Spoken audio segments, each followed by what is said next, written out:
రాజధాని ప్రాంతం కావడంతో విజయవాడపై జనసేన ప్రత్యేకంగా ఫోకస్ పెట్టిందా? స్థానిక సంస్థల ఎన్నికల్లో ఎక్కువ స్థానాల్లో పోటీ చేసేందుకు పార్టీ ఇప్పటినుంచే గ్రౌండ్ సిద్ధం చేసుకుంటోందా? ప్రస్తుత పరిస్థితులు చూస్తుంటే అవే సంకేతాలు కనిపిస్తున్నాయి. అయితే కూటమి ధర్మాన్ని పాటిస్తూనే పార్టీని మరింత బలోపేతం చేసుకోవాలని నాయకత్వం స్పష్టం చేసింది. దీంతో స్థానిక ఎన్నికల్లో పార్టీ వ్యూహమేంటి? ఇక్కడ కేజీ చీరలు కొంటే అర కేజీ చీరలు ఫ్రీ అంట. మంగయ్య షాపింగ్ మాల్, కేజీల్లో సేల్, టన్నుల్లో ఆనందం. స్థానిక సంస్థల ఎన్నికలకు జనసేన సమాయత్తమవుతోంది. విజయవాడ కార్పొరేషన్ ఎన్నికలే టార్గెట్గా పార్టీ వ్యూహాలకు పదును పెడుతోంది. రాజధాని ప్రాంతం కావడంతో విజయవాడపై జనసేన ప్రత్యేకంగా దృష్టి పెట్టినట్లు కనిపిస్తోంది. అసెంబ్లీ ఎన్నికల్లో పోటీకి అవకాశం లేని నేపథ్యంలో స్థానిక సంస్థల ఎన్నికల్లో పార్టీ బలాన్ని చాటుకునేందుకు ప్రయత్నాలు చేస్తోంది. దీంతో విజయవాడలో ఎక్కువ స్థానాల్లో పోటీ చేసేందుకు జనసేన ఇప్పటి నుంచే కసరత్తు ప్రారంభించిందా అనే చర్చ మొదలైంది. స్థానిక సంస్థల ఎన్నికలకు పార్టీ కసరత్తు ప్రారంభించింది. మంత్రి నాదెండ్ల మనోహర్ నేతృత్వంలో 64 డివిజన్లపై మంత్రి కందుల దుర్గేష్, ఎమ్మెల్యేలు బొలిశెట్టి శ్రీనివాస్, వంశీకృష్ణ యాదవ్, ఎమ్మెల్సీ హరిప్రసాద్, ఎన్టీఆర్ జిల్లా అధ్యక్షుడు సామినేని ఉదయభాను సమీక్ష నిర్వహించారు. డివిజన్ల వారీగా పార్టీ బలాబలాలు, రాజకీయ పరిస్థితులు, క్యాడర్ స్థితిగతులపై ఆరా తీశారు. గత కార్పొరేషన్ ఎన్నికల్లో పరిస్థితులు అనుకూలంగా లేకపోయినా 39 స్థానాల్లో పోటీ చేసి 50,000 ఓట్లు సాధించామని నాదెండ్ల మనోహర్ గుర్తు చేశారు. పార్టీ కోసం త్యాగాలు చేసిన ప్రతి కార్యకర్తను జనసేన గుర్తుంచుకుందని చెప్పారు.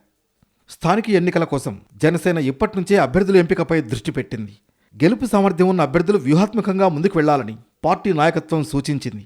అదే సమయంలో కూటమి భాగస్వామ్య పార్టీల మధ్య సమన్వయం కీలకమని స్పష్టం చేసింది. ఎన్ని స్థానాల్లో పోటీ చేయాలి, ఎక్కడ పోటీ చేయాలి అనే అంశంలో తుది నిర్ణయం పవన్ కళ్యాణ్దేనని నాదెండ్ల మనోహర్ తేల్చి చెప్పారు. రేపటి రోజున సంస్థాగతంగా పార్టీ బలోపేతం కోసం మేము తీసుకోవాల్సిన చర్యల గురించి క్షేత్రస్థాయిలో పర్యటించాల్సిన అవసరం చాలా ఉందని మా నాయకులందరూ కూడా ఆయన పదే పదే చెప్తా వచ్చారు.